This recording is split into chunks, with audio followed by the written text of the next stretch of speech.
4 feet. Jaya Radha Madhava Kunja Bihari.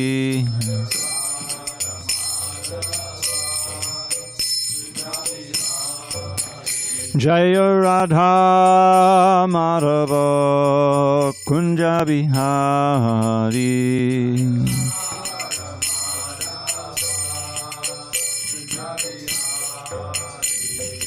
Gopi Jana Vallabha Girivardhari.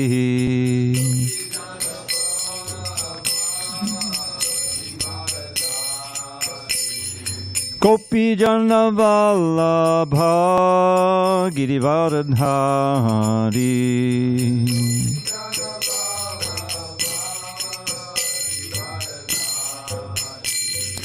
Yashodanandana Bhajana Ranjana.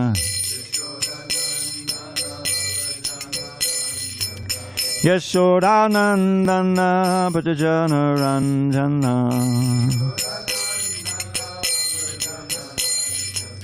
Yamuna Tira Vanachari. Yamuna Tira Vanachari.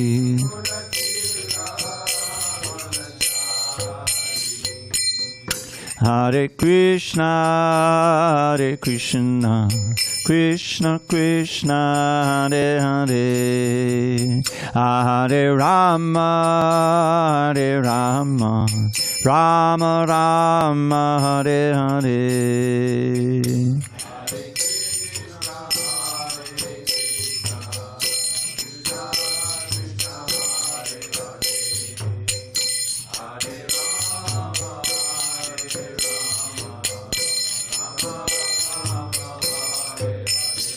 Hare Krishna, Hare Krishna, Krishna Krishna, Hare Hare, Hare Rama, Hare Rama, Rama Rama, Hare Hare.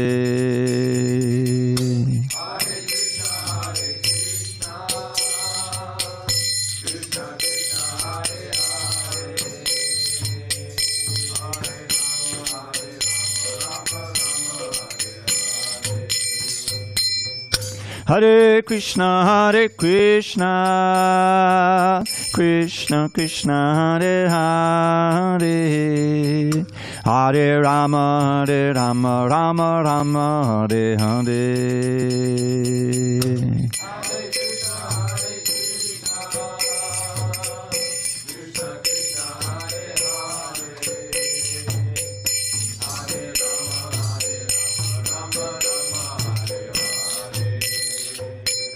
Jaya Radha Madhava Kunja Bihari.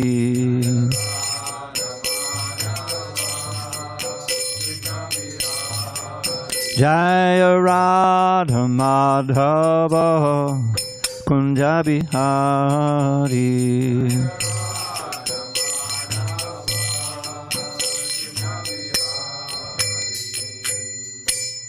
Jai Mr. Pad Paramahamsa Paravajikacharya Ashtotar Tata Sri Srimad His Divine Grace Srila A.C. Bhakti Vedanta Swami Prabhupada Ki Jai. ISKCON BBT Founder Acharya Srila Prabhupada Ki Jai. Jai Om Viṣṇu Pad Paramahamsa Paravajikacharya Ashtotar Tata Sri Srimad His Divine Grace Srila Bhakti Siddhanta Saraswati Thakur Ki Jai. Ananta Koti Vaishnavinda Ki Jai. Namacharya Srila Haridas Thakur Ki Jai. Srimad Bhagavad Gita Ki Jai. Samaveda Bhaktivinoda Ki Jai. All glories to the assembled devotees. All glories, to the assembled devotees. All glory to the assembled devotees. All glory to Shri Guru and Gauranga.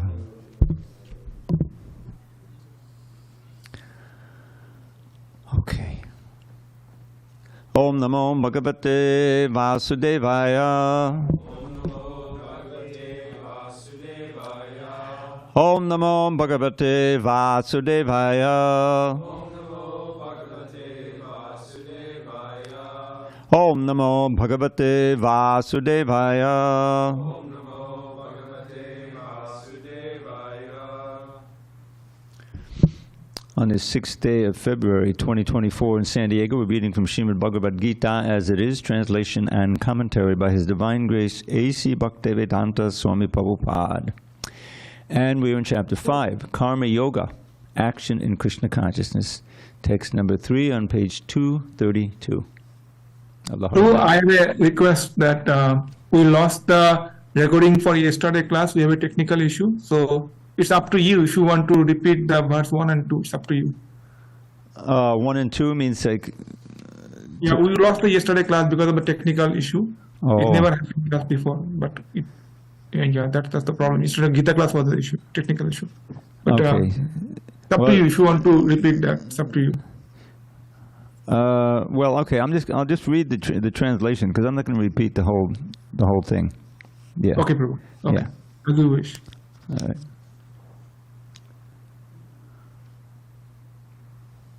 All right. Okay. So we're going to read the translation to text 1 and 2, and then we'll chant text 3. Text 1. Arjun said, "O Krishna, first of all you ask me to renounce work, and then again you recommend work with devotion.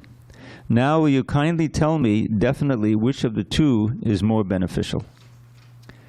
Text 2. The personality of Godhead replied, "The renunciation of work and work in devotion are both good for liberation. But of the two, work in devotional service is better than renunciation of work." And now text 3.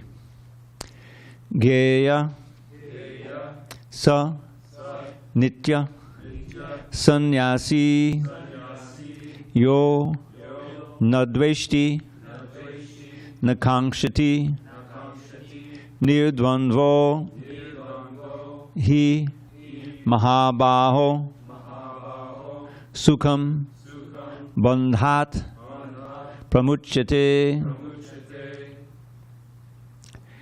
geya sanitya sannyasi yo nadveshti nakangshati nirdvandvo hi mahabaho sukham bandhat pramuchyate. Geya sanitya sannyasi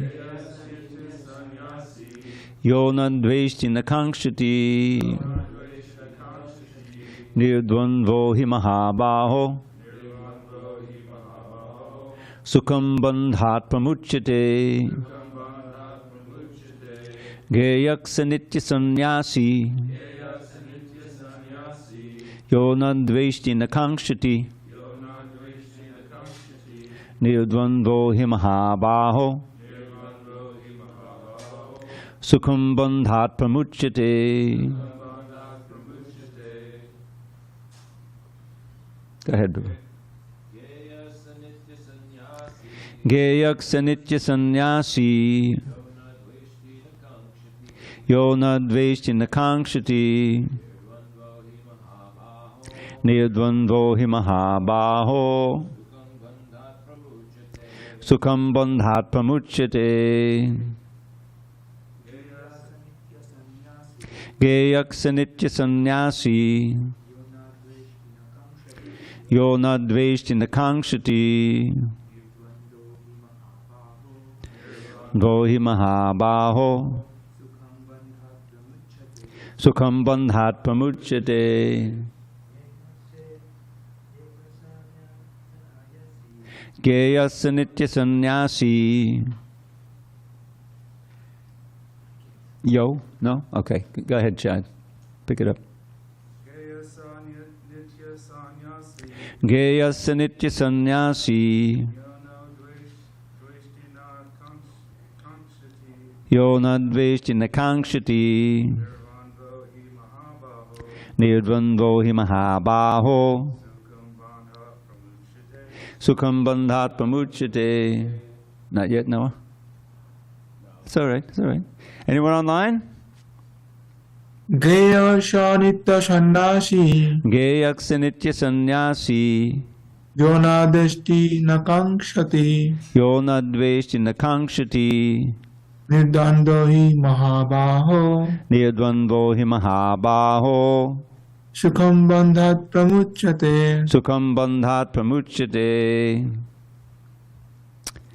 Gaya should be known. Saha, he, nitya, always, sannyasi, renouncer, yaha, who, na, never, dveshti, abhors, na, nor kankshati, desires. Nirdvandva, free from all dualities. He, certainly, mahabaho, almighty armed one. Sukham, happily, bandhat, from bondage, pramuchyati, is completely liberated. Translation. One who neither hates nor desires the fruits of his activities is known to be always renounced. Such a person, free from all dualities, easily overcomes material bondage and is completely liberated, almighty armed Arjuna. Purport. One who is fully in Krishna consciousness is always a renouncer because he feels neither hatred nor desire for the results of his actions. Such a renouncer, dedicated to the transcendental loving service of the Lord, is fully qualified in knowledge because he knows his constitutional position in his relationship with Krishna. He knows fully well that Krishna is the whole and that he is part and parcel of Krishna. Such knowledge is perfect because it is qualitatively and quantitatively correct. The concept of oneness with Krishna is incorrect because the part cannot be equal to the whole. Knowledge that one is one in quality, yet different in quantity, is correct transcendental knowledge, leading one to become full in himself, having nothing to aspire to or lament over. There is no duality in his mind, because whatever he does for Krishna. Being thus freed from the platform of dualities, he is liberated, even in this material world. Om Jnana Timirandasya Jnanandana Shalakaya Chakshu Unmilitam Mena Tasmai Shri Gurave Namaha. I was born in the darkest of ignorance, but my spiritual master Srila Prabhupada opened my eyes with the torchlight of knowledge. I offer my humble obeisances unto him and all members of Sri Parampara, the disciplic succession. So, we're continuing to describe work or karma. But this is karma yoga. Yoga. Meaning that the activity that you perform, which always has some result, if a positive, whatever positive result is there, because you're acting according to the rules and regulations of Krishna consciousness, that is given over to Krishna. You're not attached to it, and you're not even attached to getting a result. Krishna describes that right in the second chapter. You fight for the sake of fighting, not for some personal fruit. In other words, Krishna wants Arjuna to fight, so I'll fight to the best of my ability. But if I fail, I'm not going to lament because I didn't have any. I did the best I could. Everything I did trying to please Krishna, but somehow it didn't come out right, and so I'll just try to do better next time. If you're working on your own account, then if you don't get the fruit that you had hoped for, you'll be very disappointed. And materially, even if you get the fruit you hope for, you'll eventually think, well, I need more of it. And so then you'll be in the position of sochiti kankshati. This is explained in the 18th chapter. How to come to the Brahman platform. Brahman platform is the platform beyond the modes of material nature. It's the platform of liberation, where in any condition one can be happy. In morning class, we're reading about Prahlad, right? He was happy in any condition. Throw him into the pot of oil, Hare Krishna. He couldn't feel anything. Krishna is completely protecting him. He's so absorbed in thinking of Krishna, praying it every second, for Krishna's protection, helplessly, that he didn't feel anything. And so he has this verse. Again, I'll share this verse with you. When his prayers are very instructive. To Nrsimhadev. They'll be coming up in a few chapters. We're on, I think, chapter 6 now. His prayers are chapter 9. After Hiranyakasipu was killed, then Prahlad, Nrsimhadev is so furious. He's killed not only Hiranyakasipu, but his whole army. His blood everywhere and everything. And he's still angry. Nobody wants to approach him. Lord Brahma gives his prayers at a very good distance, maybe 100 yards, you know. Indra, same thing. Even Lakshmi doesn't want to go close to him. It's too frightening. But Prahlad, he's beyond fear. Oh, there's my Lord. So he goes, you know. And as soon as Prahlad approaches, Nrsimhadev cools down. He becomes what we know as Komala Nrsimha. Have you ever seen pictures of Komala Nrsimha? There's furious Nrsimha, with the bloods. Antarmali. What was there a question about Antarmali? Some lady, oh, Mali. Antarmali. That lady was here. So you gave her a nickname, Antarmali, but you didn't tell her what it means. Did you know? It means the intestines. The Antarmali means Nrsimhadev who has disemboweled Hiranyakashipu and put his intestines around as a garland. Mala is a garland. There was a devotee in Brooklyn when I was there. His name was Antarmali. No one knew what it meant. His name is just Antarmali. No one knew what it meant. Finally, years later, I found out this is what his name means. It's the name for Lord Nrsimhadev. Anyway, so but as soon as Prahlad comes close, then he becomes pacified. So Prahlad is a perfect example of pure devotion. He's in a very difficult condition, but what is his service? His service is to preach, to share Krishna consciousness, even with his father, who he probably knows is not going to really take it up. But still, he's preaching to him. He's not scared at all. But now, after all that's happened, he's got a chance to share it with his friends, with his classmates.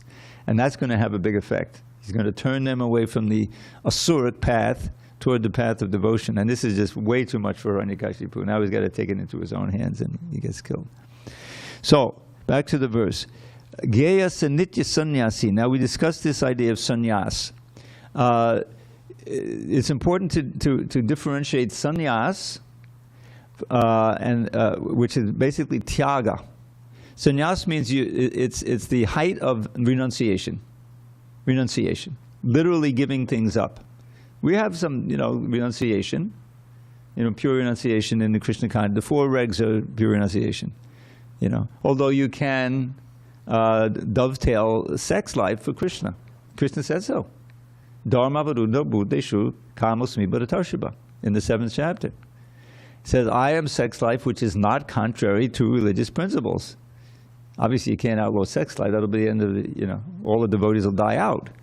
But no, if you're in married life for having children preceded by Garbhadan Sanskara, which Prabhupada gave us, chanting 50 rounds before you can try to conceive a child, then it's very much approved, with those restrictions. So that's dovetailing. So sannyas, we're much more interested in vairagya.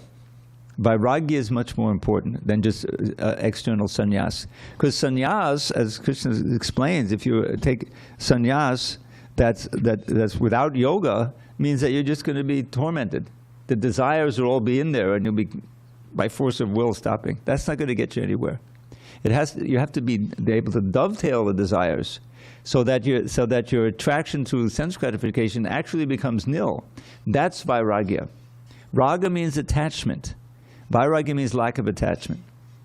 So we want to diminish our attachment to the material things, material sense gratification, and increase our attachment to Krishna.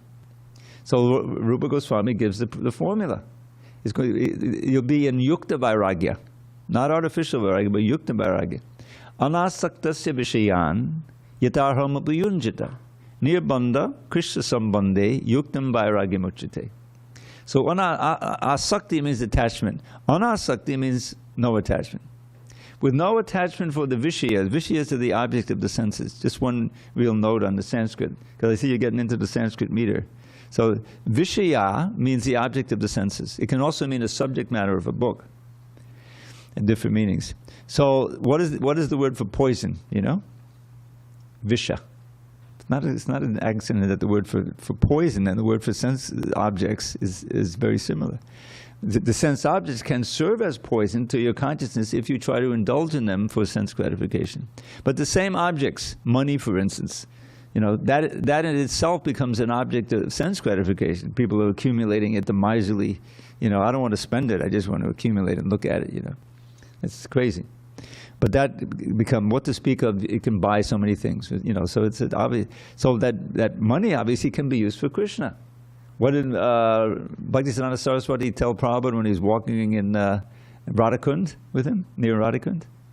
That famous line: "If you ever get money, print books." You see? You ever get money, print books. So, you know, so Prabhupada once said, because other yogis and bogis, you know, they would come, and one of them was saying, if someone was offering him money, he said, no, I'm sannyas, detached, you know. It was a temporary thing, but that's what he was saying. So Prabhupada said, oh, they could bring the money. He'll say, here, bring it to me. Because he's not going to contaminate him. He said, oh, let me print books, I'll build a temple. You know, there's always things we have to do. Boga, let's buy some boga, we'll buy some nice decorations for the deities, you know. And we'll buy nice, you know, dhotis and kirtas for the brahmacharis, you know, that'll be there, but that's $10, and, you know. In other words, money is Krishna's energy. The problem is misusing it for ourselves and forgetting all about Krishna. Then you go to hell, you get another birth, you know. But if you get money and you use it for Krishna, he's very appreciative. That's the idea. So, anasakta vishayan, not being attached to the object of the sentence, but yatarham upayunjata, as appropriate, engaging them in Krishna's service. Some things you can't, you know, you're not going to get a bottle of wine and engage in Krishna's service. That you engage in Krishna's service by not getting involved with it at all. but so many things, you know. Okay. Yet engaging in Krishna's service, and nirbandha, being free of bondage. You're not getting bound up to the object of the senses, you're getting bound up to Krishna. That's the whole idea. Nirbandha Krishna sambandhe. Not bound to the object of the senses, but Krishna sambandhe. The very same word in English, bondage. Yuktam vairagya muchite. This is said to be yukta vairagya, which is what we want to try to attain. So it's only possible in bhakti, because only in bhakti do you accept the Supreme Personality of Godhead with His wonderful name and form and qualities and pastimes and everything, which are all attractive. Krishna's very name, Krishna means all attractive. He attracts us. If we simply chant His name, we're associating with Him and we become attracted to Krishna. You know, and the result of chanting, right, becomes you're more interested in reading Bhagavad Gita, hearing Krishna books, serving Krishna. You're enlivened. If you don't, then these latent attachments and all of this ignorance and stuff is still in there, and that can take us away from devotion, the association. So the chanting, the regulation, the morning program is so important. It's so auspicious. Get up early in the morning, and if you're possible, take, you know, Mangalartik, the whole thing. It is an example of the 5 most important processes of devotional service, which is listed by Lord Chaitanya, I think, quoting Rupa Goswami. Let's see if I can remember. Chant the holy name, associating with devotees, studying Srimad Bhagavatam, living in a holy place, and worshiping the Lord with great respect and reverence. Now you may think, well, I don't have a chance to do that last one because I don't get to go on the altar. No. It's coming before the deity, being on time, being clean, singing the songs, learning the songs that we sing so that they have more meaning to you. You know, trying to look at the nectar of devotion, all the things you try to avoid, even in your own life. You know, in other words, you don't have to be in the temple to commit an offense against the deity. You know, but if you avoid that, that is a service to the deity. So in other words, we can all perform devotion, puja, you know, see in relation to the Lord, and become purified. Purified of what? These latent desires and this modes of nature and all these things that are keeping us from Krishna. So that's the idea. And this anasakta vishayan, this really describes sannyas, as Prabhupada gave it to us, as he showed himself, as he showed. You know, he didn't have any artificial external show of renunciation. He would drive, you know, devotees wanted to pick him up in a Rolls Royce. He said, sure. You know, and they were asking, how come you have a Rolls Royce? He says, this is because I'm Krishna's representative, that's why.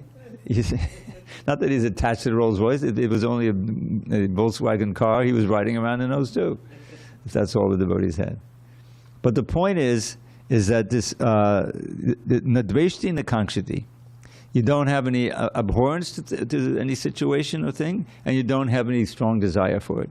You go through life with equal poise. This famous word that they didn't even know how to spell when in the first. What is it that they had? Equipoise. Equiposed. We had to make a correction. Equipoise means calm, dhira. That's what we're looking for here. Near dvandva, the dualities. In the end of the 7th chapter, there'll be a formula for how to attain the state of being able to practice Krishna consciousness with firm determination. He says, Yesham tvandakatam papam jananam punyakamanam te dvandva mohani mukta bhajante mam dridavata.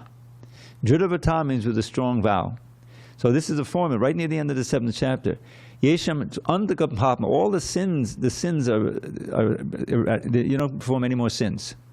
And I think it also, in some interpretation, means that you're also free of most of your sinful reactions through the practice of bhakti.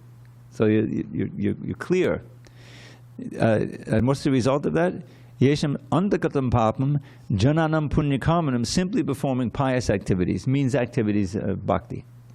Te dvandva mohini mukta, those are liberated from the delusion of duality. That's what's nadveshti and nakangshati, right in the first line of the verse that we read. In other words, like Prahlad, his father couldn't he injure him or kill him, he couldn't even disturb him. He couldn't disturb him. He never hated his father, even though he was, such a nasty, He never hated him because he knows his spirit soul. Every time he met him, he tried to preach to him, give him good instruction. He was immune to that. So that's no dveshti, nakangshati, not hating and not longing for material things. Near dvandva, without duality. So this is the delusion of duality in the 7th chapter. That this is good, this is bad, avoid this to the whole material world is bad. Dukkhalayam shashvatam. So we live in it, trying to transcend and simply remember Krishna. And whatever we can use from material energy, we use in Krishna service. Otherwise, we let it go. You see? Sukham bandhat pramuchate. Then one is happy and is free of bondage to this material world. This is the problem. We're bound up with all of these knots in the heart. The things that we have developed over many lifetimes. So this is the formula to cultivate this detachment and equipoise and attachment to Krishna. Thank you for coming. Hare Krishna. Any questions? Otherwise we'll go on. Yes, Prabhu. Oh, we need a mic. Hold on. Okay.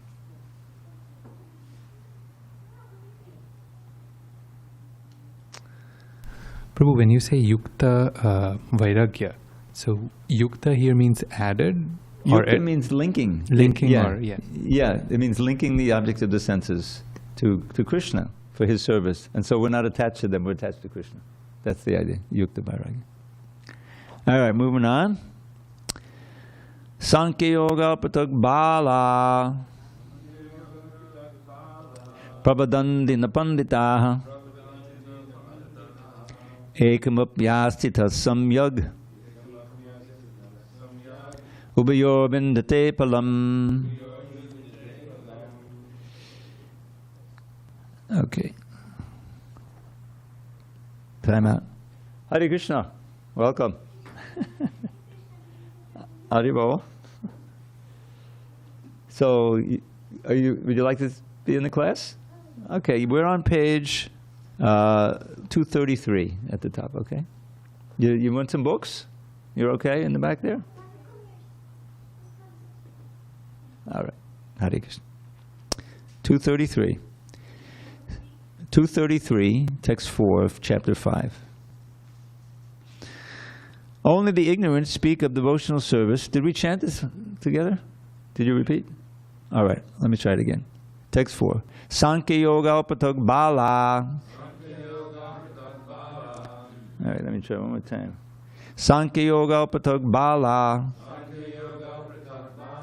Prabhadanti napandita. Ekamapyastita samyag. Ubayor vindate palam. Only the ignorant speak of devotional service, karma yoga, as being different from the analytical study of the material world, Sāṅkhya. Those who are actually learned say that he who applies himself well to one of these paths achieves the results of both. Purport. The aim of the analytical study of the material world is to find the soul of existence. The soul of the material world is Viṣṇu, or the Supersoul. Devotional service to the Lord entails service to the Supersoul. One process is to find the root of the tree, and the other is to water the root. The real student of Sāṅkhya philosophy finds the root of the material world, Viṣṇu, and then in perfect knowledge engages himself in the service of the Lord. Therefore, in essence, there is no difference between the two, because the aim of both is Viṣṇu.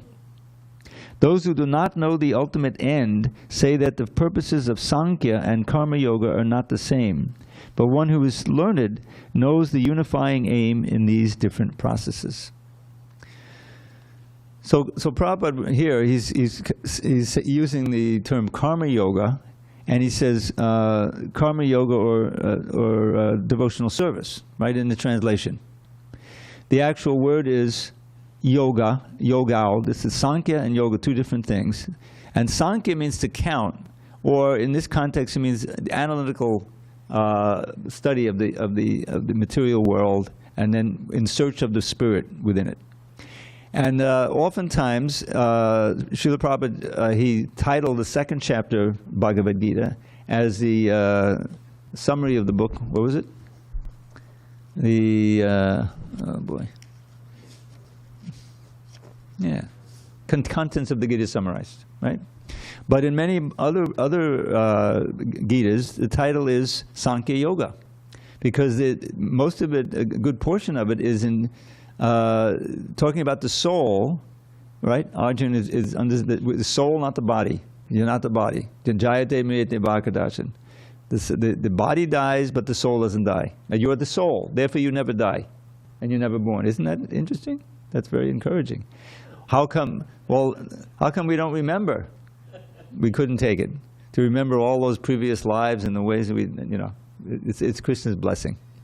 But we know, if we have faith, it changes everything about our calculation of what's important in life, what to strive for.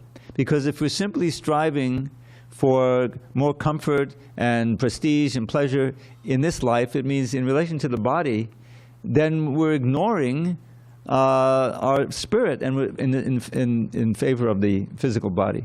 But the physical body is simply it's a short chapter in a long book. Our whole sojourn or life in the material world, who knows how long, how many millions of years, and different bodies, different species we've been going through. If we act in complete ignorance and complete so much sin, then we're pretty sure to lose the human form of life. This is just the way it is. And there are so many other species of life.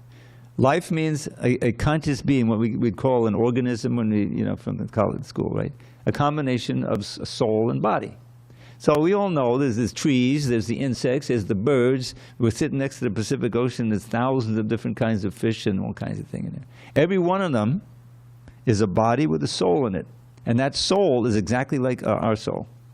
The only difference is in the body. The human body is a very special gift, because only in this body we have the brain, we can contemplate these things and try to achieve the goal of life. There is an ultimate goal of life, to break the chain of birth, old age, disease, and death. Birth, it's like a cycle, and which is all suffering. None of them is pleasant. Birth, we forgot, again, blessing, what it was like living in the womb. But after 7 months, right, you wake up, and there you are. It's not a comfortable position. Certainly not comfortable for the mother either. So that happens. It's happened so many times and so many different species. And then, okay, there's you have a certain period of life where you have strength, and you're enjoying somewhat, but there's also suffering. But then eventually old age comes. You can't do what you used to do. You lose this, you lose that. This person dies. You're not feeling so well either. The disease is coming. That's inevitable. I'm not trying to be depressing here. That's just real life. And then comes death. You don't know what's going to happen. You know, am I going to cease to exist? Is there really a hell? Maybe I shouldn't have done that, you know. It's so frightening. I used to work in a hospital when I was younger, back in the early 70s.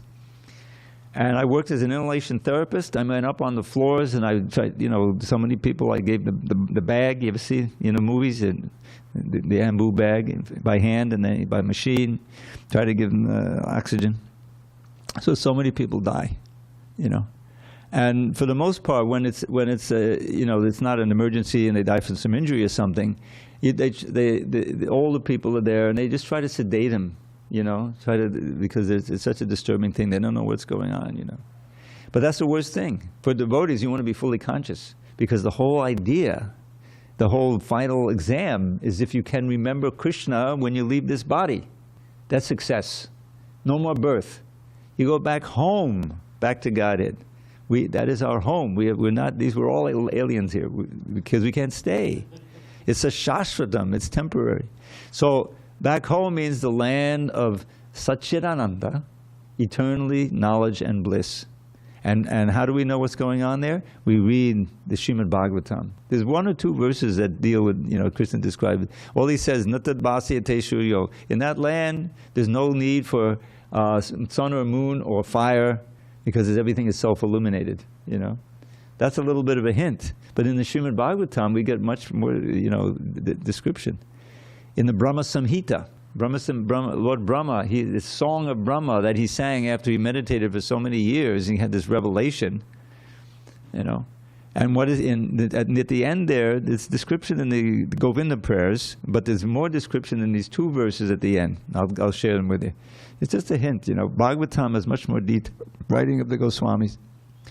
So it says, Shriya Kanta Kanta Padamapurusha Kalpatadavo Dhruma Bhumischinda Managana Mahito Himamratam Kataganam Natyam Gamanam Apivangshi Priyasaki Chedanandam Joti Padamapitadasvadimapicca Sayatra Kshirabdi Sravadisadabim Juscha Sumahan Nimesharakyo Vajitinihiyatrapi Samayak Bhaje Shweta Dvipam Tamahamiha Golokamitiyam Vidantaste Santa Chidimidachara Katipaye. So, what is he saying there? First thing is that Shriya Kanta Kanta Padamapurusha, that the beloveds of the Supreme Person, Krishna, Paramapurusha, are all goddesses of fortune.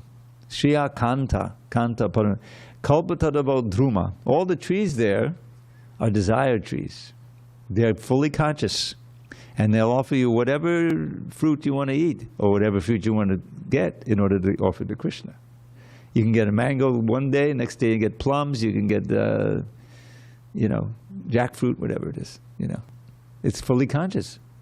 So that's a kalpata about Dhruma Bhumi's Chindamani. The land is made of this Chintamani gem. Chintamani literally means conscious gems, you know. And very wonderful. Chintamani Kanta Kalpatadavo Dhruma Bhumi's Chintamani Ganamahi Toyam Amritam. All the water is nectar, all the walking is dancing, all the talking is singing. Everything is, you can always hear Krishna's flute in the distance, a beloved flute, and everyone and everything is glowing with this Chidananda, the blissful consciousness, which you can taste. You can taste moment to moment. And all these wonderful cows, Surabhi cows, pouring milk on the ground. And then the most amazing thing, he says, not a second passes by. There's only the eternal present. There's no past, there's no future, there's no old age, nothing like that. So that's he said, but only a very few realized souls on this earth know about this, you know this, he says at the end. So that's just a hint of it, but that's a different world here. I once wrote a little poem about this was back in 2004, where we had a special calendar. We did 1 year, because we have the calendar that we did for BBT, you know, that hangs on. And we have big pictures of Krishna and Lord Chaitanya, and then we have a little caption. So my friend Sura, who's passed now, he did so much for the BBT and everything. And he suggested, why don't we do a desk calendar 1 year? Said, okay, you know, a separate desk calendar. So, okay, so can I do some poetry as the captions? He said, okay. So this is the result. That's what this is. Now, some of you may know this painting, but you have to visualize there's Krishna sitting beautifully in the forest, you know, with a sweet smile, and on his hand there's a little dove, you know, and then in front of him there's a deer, and there's a cow, and there's a other animal here, swan. And so it's an idyllic scene. You know, he's reciprocating with them, and he reciprocates with all beings there. You know, he loves the cows as he loves the gopis, you know. So this is the poem. It said, the sweetness of Sri Krishna's form beguiles. Still sweeter is his face like autumn moon. But sweeter than the sweetest is his smile, whose luscious beauty makes the gopi swoon. Govinda's beauty captivates the doves, the swans, the deer, the cows, and every tree. Indeed, in Braja, every creature loves Sri Krishna and is drowned in ecstasy. That all-enchanting land is paradise, our home where we may dwell eternally. Most welcome there are those who pay the price to learn to love Sri Krishna perfectly. So that's the ticket. We have to enter into the school of bhakti and learn to love Sri Krishna perfectly. But the wonderful thing is, we already know it. We've just forgotten. It's in there. Every single one of us has this prema bhakti. And this process of devotional service cleanses the heart and brings it out. That's the magic of Sankirtan. Cheto darpana marjanam, polishing the mirror of the heart. So the original loving attitude comes out. That's who we naturally are. So, Krishna is teaching, you know, some steps here now. Sāṅkhya yoga and karma yoga. Those are like elements of bhakti. Sāṅkhya would be understanding what is this material world. This is Sambandha Gyan. Krishna will teach in the 7th chapter, oh yeah, earth, water, fire, air, ether, mind, intelligence, false ego. These are like these 8 material energies. We all know of them. We may not, the subtle ones are kind of, you know. But anyway, these are material energies. But beyond that is the higher energy, the living entity. Everything is a combination of that. There's nothing that's not, you know. Even things that's apparently inanimate, you can say, oh, this is Bhumi. You know, this is Bhumi's body. In other words, it's also a demigod who's running all the earth, and there's the air god, Vayu, Varuna. You know, you got his big representatives here, you know, the ocean, you know, and the sun god. All of these energies have a presiding demigod who's worshiping, but Krishna is behind all of it. Maya jakshena prakriti suyate shatadasaram. This whole world is working because I'm by my superintendence. The demigods simply do, you know, follow my orders, so to speak. So there's intelligence everywhere. In every atom there's a super soul. So in this way, Krishna is all pervading. So when we learn that, if we have faith in the Bhagavad Gita and the words of Krishna spoken by his pure devotee, then it should change our whole outlook on who we are, what this world is, what the relationship is, and what the goal is of our living in this world. And then the urgency is there every moment, you know. The whole thing is we are investors. We can either invest in the temporary fleeting happiness, and in this way we'll go through life, but ultimately it's self-defeating. Because that'll just buy us another birth in this world, and chances are we won't be human beings, and it'll just be a lot of suffering. Dukkālaya mashashvatam. Say 8th chapter, Krishna certifies this material world is a place of suffering, and it's temporary. But here's the way out. Here's the way back, and he's giving us so much instruction.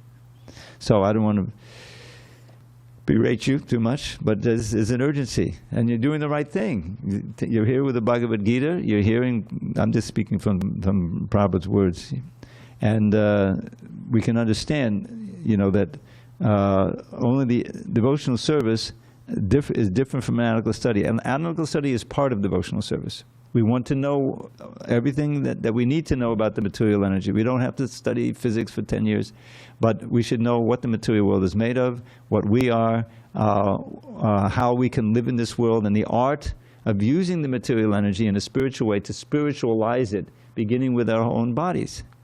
Our own bodies can become spiritualized when they're wholly engaged in Krishna's service. And it's not that, well, what about me? If I just think of Krishna's pleasure, what's going to happen to me? No, that's the highest pleasure.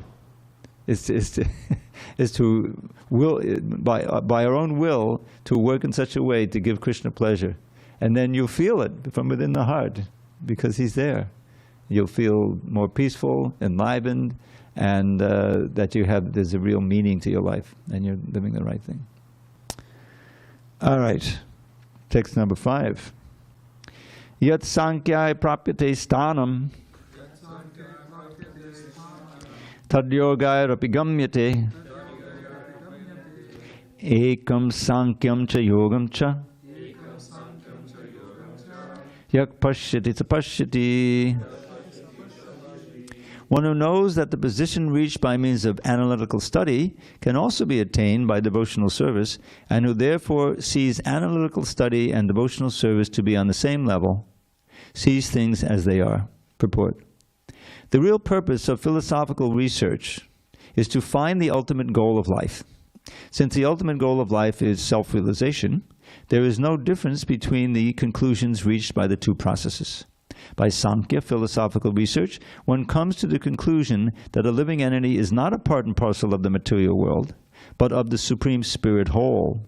Consequently, the Spirit soul has nothing to do with the material world. His actions must be in some relation with the Supreme. When he acts in Krishna consciousness, he is actually in his constitutional position. In the first process, Sāṅkhya, one has to become detached from matter. And in the devotional yoga process, one has to attach himself to the work of Krishna consciousness. Factually, both processes are the same, although superficially, one process appears to involve detachment and the other process appears to involve attachment. Detachment from matter and attachment to Krishna are one and the same. One who can see this sees things as they are. Now, I just realized I should not fail to mention this.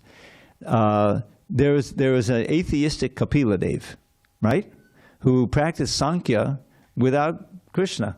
It was all analytical, but he's not getting to the root of it, the Supersoul, But in the Bhagavatam, in the 3rd canto, beginning chapter 25, you find the real Kapila Dev's teaching of Sāṅkhya.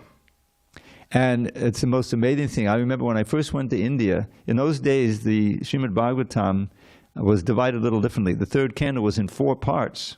So this was the 4th part, and there was about a 400-page book. That was the only book I took to India. I was reading that. It was so fascinating, you'll see. Because he describes how does the material body actually come about. The interaction of the false ego with the different modes of nature. The modes of goodness produces the mind, and interaction with the mode of passion produces the intelligence, and interaction with the mode of ignorance, all of the gross senses and all these things come about. So this is real Sāṅkhya Yoga, because the end result of it all is bhakti. It's not just this, analytics, meditation on the different aspects, which was the atheistic Sāṅkhya, without coming to the point of Krishna. And the interesting thing is, the beginning of his teachings to his mother, he's teaching his mother, Kapila is teaching his mother, Devahuti. And he starts out, and there's 8 verses, and it's all about the importance of sadhu sangha. Sadhu sangha. In fact, I've dubbed it. I hope I don't get in trouble. Sadhu sangashtaka. Sadhu sangashtaka. And it all ends in bhakti. The key verse. Some of you may know this verse. Arya Siddha, you know this word. Satam prasangan mama virya sambhito bhavanti ritkana rasayana kata taddoshanara shubhavarga vatmandi shraddha ratir bhaktir anukramishiti. So this is our ultimate Kapila Dev teaching Sāṅkhya, which ends in bhakti. So he says here, this is such an important verse. Satam prasangan means association, and sangha is association. Prasanga means intense, meaningful association. You're not just sitting in the same room, but you're hearing. From the satam, that's another word for sadhus, from the devotees. Mama virya samvido. What will be your experience if you come into these associations? You're going to hear about my powerful activities. Kapila Dev is an incarnation of Krishna. Bhavanti ritkarna rasayana kada. And the result will be your heart and your ear will be inundated with this nectar. Ritkarna rasayana. Rasayana is like a life-giving elixir. You're drinking in the Krishna Gita from the pure devotees. That's who the satams are.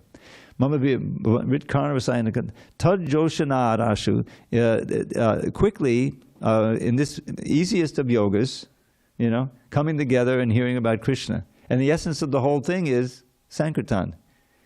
Hearing the holy name and chanting the holy name together. This is the essence of this Satam Prasanga. So, Tat karma, tat joshanat ashu abhavargavartmani. This is the path of liberation, abhavargavartmani. And quickly you will attain these things at the end. Shraddha, your faith will increase. Faith in the process of devotional service, faith that Krishna exists, and also importantly, faith that you can do it. You see? Because that's an important thing, that Krishna will empower me to be able to do this process. Ashu Abhavargavartmani, Shraddha, faith, Rati, attraction to Krishna, and Bhakti, loving devotional service, develop it step by step, Anukramishati. So the whole thing is made quite easy. In fact, the next verse talks about how easy this process is. Just come in and hear, and then, and you get inspired, chant also, repeat it. And then you'll develop this Shraddha and the Bhakti, which is already in your heart, and develops. And at the end, the last one, he says, and they come to me. Kapila Deva, as Krishna is saying this, the last of the 8 verses. So check it out, 3, 25, 20 through 27, those are 8 verses. And you see the Sadhu Sangastika. Famous verse, who is the Sadhu? Titikshava, Karunika, Suridaksar, Vadehinam. This is another verse Prabhupada quoted all the time. Tolerance, Prahlad Maharaj, when I hear this, Prahlad. Tolerant and merciful. They go together. Because if you're going to be merciful, you got to go out into the field and preach, and there's going to be so much danger. Think of Jesus Christ. You have to tolerate, right? Who would be more tolerant than Prahlad?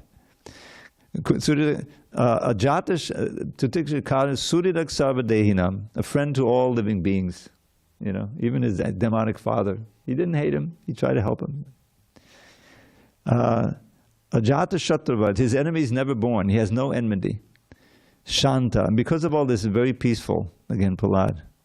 Sadhavak Sadhabhushana, these are the ornaments of a sadhu. They're like the ornaments of the character, you can see. So he's telling his mother, you associate with them, and how do they get that way? Because he doesn't mention bhakti in this verse. Mayananyena bhavena bhaktim kurvanti yedvidham. Matkrite chakta karmanas chakta swajana bandhava. Means that by undeviating devotional service to me, one attains this state of a sadhu, you see. Bhakti, and what's the symptom? Matkrite, for my sake, they'll give up any activity that they're attached to. And even if they're impediments, give up their association with friends and family, if they're material impediments. You see? And what do they do? How do they enjoy? Madashriya katam nishta shinpanti katayanti cha. Tapanti vivdastapa naitan mangata chetasa. That they're always relishing the very tasty vibrations about me. Madashriya katam nishta shinpanti katayanti cha. And because of this absorption, the miseries of this material world don't impinge on them as much. To the ultimate absolute limit of that, which is Prahlad. His father was trying to kill him in so many ways, he wasn't even disturbed, what to speak of killed. You're under the protection of the higher energy of Krishna. He showed it. So it goes on like that, and then the verse that comes, and then he says the result, which is you become full of vairagya from this, and you finally come to me. So it's all bhakti. Bhakti is the goal of it. So that's Sāṅkhya in the service of bhakti. That's the end. And so that's what's being spoken of here. Oh boy, we've used up all the time. So we're going to start the class at 6:30 from now on. No, I'm just kidding. I keep running out of time. But we do have time for another short poem. So this one is a prayer. The miser's prayer. The prayer to become a miser. Yes, listen. Vichayani vichayani vichintyani punak punaho. Kripanasya dhanani vatvanamani bhavanduna. The miser. No, compelled to constantly collect and count his precious hoard, the miser contemplates his wealth with avaricious aims. Please bless me to become a miser who's compelled, O Lord, to constantly collect and count and contemplate your names. So greed is good, if that greed is for Krishna, or things related to Krishna and helping his Krishna service. All glories to Srila Prabhupada. Haribol.